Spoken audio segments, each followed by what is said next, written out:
आज आपण 16वा पाठ शब्दांचा खेळ पाहणार आहोत.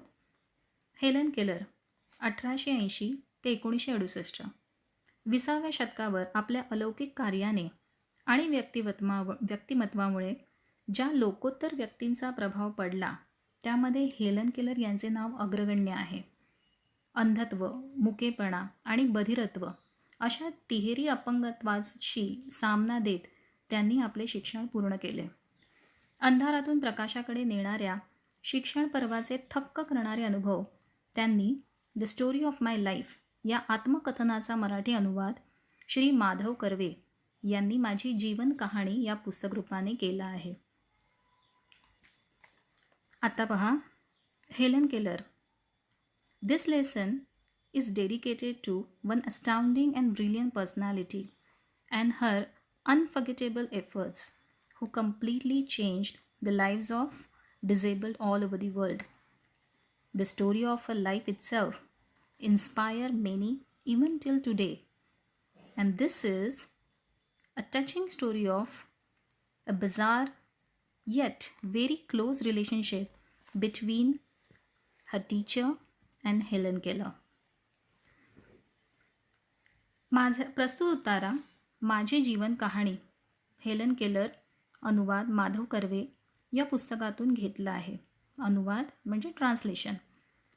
अपंगत्वामुळे भाषा शिक्षणात येणारे अडथळे व हे अडथळे दूर करण्यासाठी त्यांनी व त्यांच्या शिक्षिकेने केलेले प्रयत्न याचे वर्णन प्रस्तुत पाठात केले आहे. पाठाला सुरुवात करूया.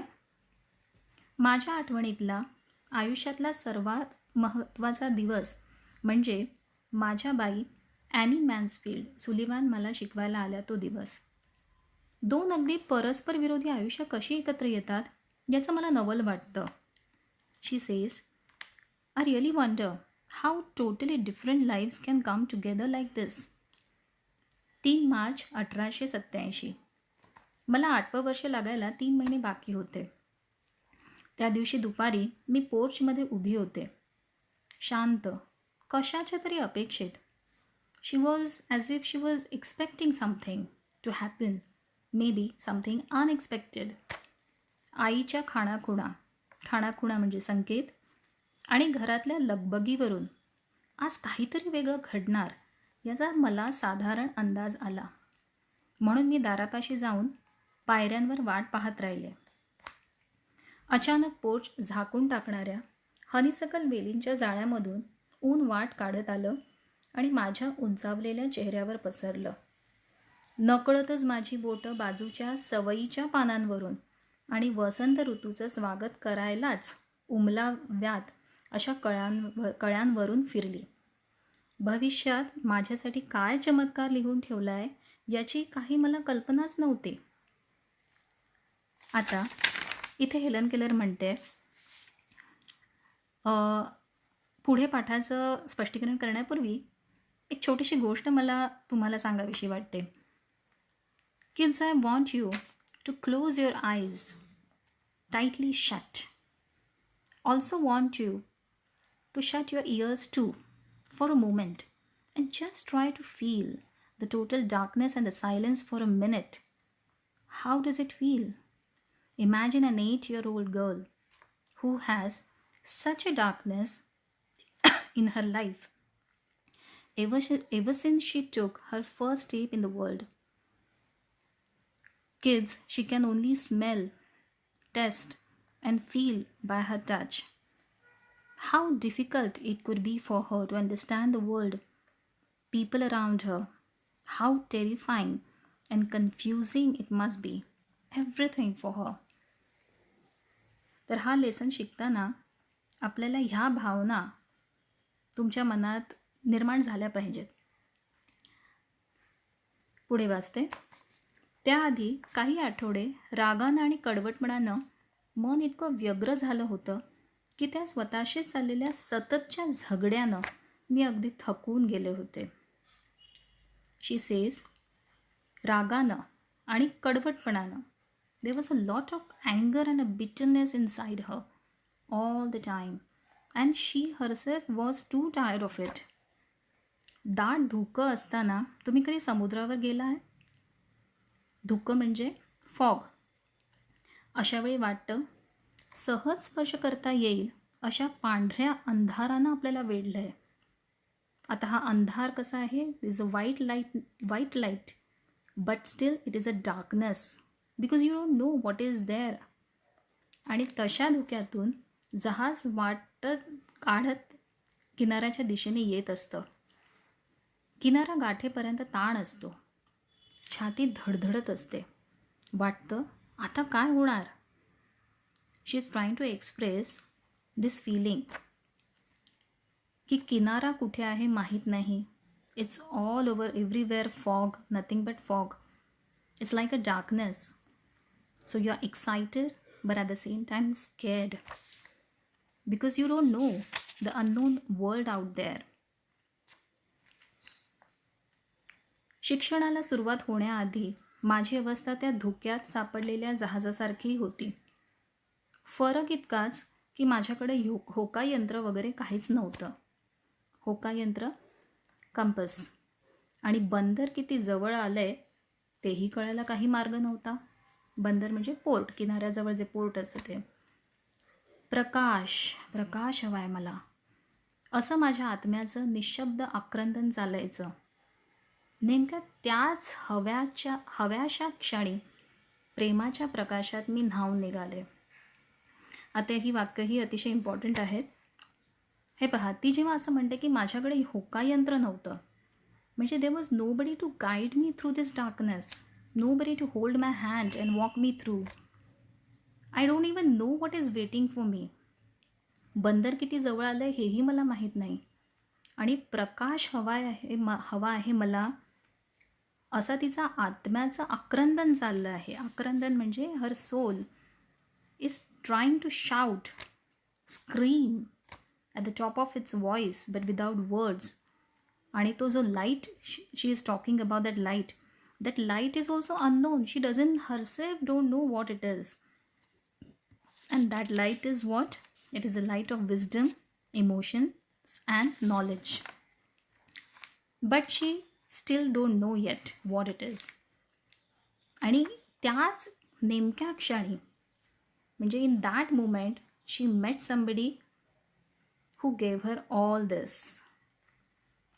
माझ्याजवळ कोणीतरी येतंय असं मला जाणवलं. आईच आहे असं समजून मी हात पुढे केला, तर दुसऱ्याच कोणीतरी माझा हात हातात घेतला आणि मला उचलून कडेवर घेतलं. ह्याच माझ्या बाई ॲनी सुलिव्हॅन. त्या मला शिकवायला आल्या होत्या, त्याहीपेक्षा जास्त माझ्यावर मायेची पाखर घालायला. हे ॲनी सुलिव्हॅनविषयी ती म्हणते, she came into her life like an angel of love. दुसऱ्या दिवशी सकाळीच बाई मला आपल्या खोलीत घेऊन गेल्या. त्यांनी मला एक बाहुली दिली. पार्किन्स इन्स्टिट्यूशनमधल्या अंध मुलांसाठी माझ्यासाठी ही भेट पाठवली होती. बाहुली लॉरा ब्रिजमननी सजवली होती. अर्थात हे सगळं मला कालांतराने कळलं.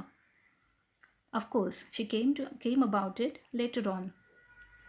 थोडा वेळ मी या बाहुलीशी खेळल्यावर बाईंनी बोटाने हळूच माझ्या हातावर अक्षरं जुळवली. DOLL. हा बोटांचा खेळ मला फार आवडला.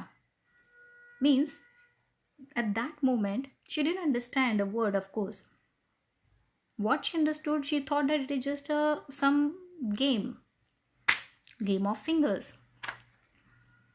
मीही बाईंप्रमाणे बोटं फिरवू लागले. शेवटी जेव्हा एकदा मी ती अक्षरं बरोबर काढली तेव्हा बालसुलभ आनंद आणि अभिमानाने फुलून निघाले. when she came to know about when she could repeat those fingers, then she was overjoyed. धावतच जिना उतरून मी आईपाशी गेले. तिच्यासमोर हात धरून त्यावर पुन्हा एकदा मघाचीच अक्षरं बोटांनी जुळवून लिहिली. मघाचीच अक्षरं जुळवून लिहिली. She was trying to repeat fingers in the same direction. मी एक शब्द जुळवत होते हे काही मला त्यावेळी माहीत नव्हतं. किंबहुना शब्द म्हणून काही असतं हे तरी मला कुठं ठाऊक होतं. She herself didn't know what is this word all about. मी फक्त बोटाने बाईंचं अनुकरण करत होते. She was only trying to imitate her teacher, that's it. नंतरच्या दिवसात मी ह्याच पद्धतीनं पेन, हॅट, काप असे कितीतरी शब्द आणि बसणं, उभं राहणं, चालणं अशी थोडी क्रियापदही शिकले. बरेच दिवस बाईंबरोबर राहून राहून प्रत्येक वस्तूला काहीतरी नाव असतं हे माझ्या लक्षात आलं. Means over the period of time, after doing all this imitation and it was like a learning process for her, and ultimately she came to know that everything around her has some name. एक दिवस मी माझ्या नव्या बाहुलीशी खेळत असतानाच बाईंनी माझी जुनी चिंध्या झालेली बाहुली माझ्या मांडीवर ठेवून पुन्हा हातावर लिहिलं DOLL, म्हणजे 2 बाहुल्यांना शब्द एकच. त्याआधी मग आणि वॉटर म्हणजे तर मी हट्टानं म्हणायची, म्हणजे खाणाखुणा करतच. याचा अर्थ असा की हेलन केलरचा मग आणि वॉटर या 2 वर्ड्समध्ये गोंधळ उडायचा. She was getting confuse there. She was not able to understand it what it is. नाही, हा माझा गोंधळ बघून त्यांचा हिरमोड झाला. त्यांचा म्हणजे कोणाचा? टीचरचा, ॲनी सुलिव्हॅनचा. हिरमोड झाला. शी वॉज बिट डिसअपॉइंटेड आणि त्यांनी तो विषय तेवढ्यावरच ठेवला. कारण she was looking for the right opportunity. पुन्हा काही तानमान बघून हे शब्द शिकवावेत असे त्यांनी ठरवलं असावं. She was a very patient lady. So तानमान म्हणजे she was searching for a right opportunity. आता पुन्हा बाहुलीवरून त्यांचं शिकवणं सुरू झालं होतं. त्यांचं ते पुन्हा पुन्हा सांगणं सहन न होऊन मी माझी नवी बाहुली हिसकावून जमिनीवर आपटली. त्या बाहुलीचे तुकडे होऊन माझ्या पायांशी पडलेले मला जाणवल्यावर मला उकळ्या फुटू लागल्या. म्हणजे अक्षरशः इथे हेलन केलर ते बाहुलीचे त्याने चिंध्या केल्या and she felt very happy about it because she was tired of it. She was not able to understand why the teacher is telling her the same thing again and again. वाटलं बरं झालं, एकदाची पीडा गेली, problem solved. एवढा थैथयाट करूनही ना खंत ना खेद असाच माझा आविर्भाव होता. थैथयाट करणे, throwing the tantrums. You know, small kids, when they don't like something, what they do? Okay? That kind of attitude she was having. ती बाहुली माझी नावडती होती ना. I never liked that doll at all. That's what she thought. माझ्या निश्चल अंधाऱ्या जगात हळव्या हळूवार भावना कुठून उगवणार? Actually, she was far away from any kind of sentiments and emotions. She has not got a chance to understand any emotion. बाईंनी मात्र बाहुलीचे तुकडे झाडून शेकोटीजवळच एका बाजूला लोटले. माझी डोकीदुखी गेल्यानं मलाही हायसं वाटलं. I fail little relieved. बाईंनी माझी हॅट माझ्या हातावर ठेवल्यावर मी ओळखलं. आता बाहेर छान उबदार उन्हात जायचंय. ह्या विचारानं मी पुन्हा आनंदानं टुनटुन उड्या मारू लागले. She felt happy because when she got a hat in her hand she thought that she will be able to move outside, roam around outside in the garden somewhere. पाऊल वाटेनं जात आम्ही विहिरीपाशी आलो. इथंही हनीसकल वेलींच्या जाळ्या होत्या. त्यांच्या फुलांचा सुंदर सुगंध दळवळत होता. देर was a nice fragrance in the atmosphere. Good feel. कोणीतरी विहिरीतून पाणी काढत होतं. त्या पाण्याच्या धारेत बाईंनी माझा हात धरून ठेवला. एका हातावरून अजून थंडगार पाण्याचे ओघळ वाहत असतानाच बाईंनी त्याच हातावर बोटांनी शब्द लिहिला, WATER. आधी सावकाश, मग झरझर. First she wrote very slowly and then fast. मी एकदम निश्चल उभी राहिले. I felt something at that moment. माझं सगळं लक्ष बाईंच्या बोटांच्या हालचालीवर एकवटलं होतं. My entire concentration, my entire focus only was on her fingers. एकाएकी इतके दिवस आपण काहीतरी विसरून गेलो होतो याची अस्पष्ट जाणीव झाली. All of a sudden she understood something, she remembered something. गमावलेली स्मृती परत येण्यातला थरार मी अनुभवला. She experienced a surge of thrill, water, वॉ आणि भाषेचं कोडं एकदम माझ्यासमोर जसं उलगडलंच. And all of a sudden that entire puzzle of words I could solve it. अरे च्छा! पाणी म्हणजे आपल्या हातावरून थंडगार नाचत उसळत काहीतरी जातं ते का? त्या एका जिवंत आणि चैतन्यमय शब्दानं माझ्या आत्म्याला जशी जाग आणली. I mean at that moment she felt as if her soul was awakened. प्रकाश, आशा, आनंदाची उधळण केली. She got everything in that moment. All of a sudden there was a light, there was happiness, there were hopes in her life again. और may be for the first time मुक्त केलं. अजूनही तसे या वाटेत बरेच अडथळे होते, पण लवकरच ते दूर होणार होते. विहिरीपासून मी परतले तेव्हा मन नवीन गोष्टी ऐकण्यासाठी आतुर झालं होतं. I was eager to learn new things.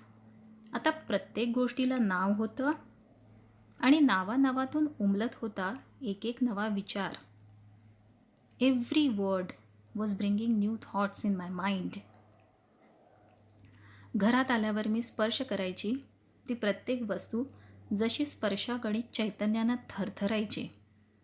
I used to touch and feel everything around me and I used to feel that thrill, that excitement inside me. मला जशी एक वेगळीच नवी दृष्टी मिळाली होती. I got a whole new vision. आता त्या दृष्टीतून मी सगळं पाहत होते. दारापाशी आल्यावर मला मी मोडलेल्या बाहुलीची आठवण झाली. चाचपडत शेकोटीजवळ लोटलेले बाहुलीचे तुकडे मी गोळा करून उचलले. तुकडे जोडून पाहत पुन्हा त्यांची बाहुली करण्याचा मी कसोशीनं प्रयत्न करत राहिले. I tried hard to join that doll. आता माझ्या हातून घडलेल्या चुकीची जाणीव होऊन माझे डोळे भरून आले. I felt really bad. I became emotional, sentimental for the first time. पहिल्यांदाच मला खऱ्या अर्थानं पश्चाताप झाला. फार वाईट वाटलं. For the first time in my life I fail the emotion of remorse. Felt very bad. त्याच दिवशी मी खूप नवे शब्द शिकून घेतले. ते सगळेच काही नेमके कोणते ते मला आता आठवत नाहीत, पण त्या शब्दात आई, बाबा, बहीण, बाई हे शब्द होते एवढं निश्चित. She definitely learn many words on that day. आयुष्यात नव्यानं आलेल्या या शब्दांनी माझ्या भावविश्वात पालवी फुटली. For the first time I felt various and mixed emotions, sentiments in my life.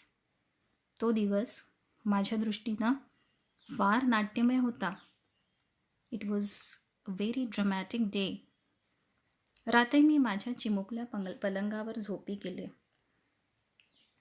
तेव्हा माझ्या इतका दुसरा आनंदी जीव कुठे सापडला नसता. She was very happy when she went to sleep on that night. दिवसभराच्या आनंददायी आठवणी पुन्हा पुन्हा मी आठवत राहिले. I was reminiscing the entire day again and again. आयुष्यात पहिल्यांदाच मला उद्या कधी उगवतोय याची उत्कंठा लागून राहिली होती. I was waiting for that tomorrow, because that tomorrow is going to introduce me to a whole new world.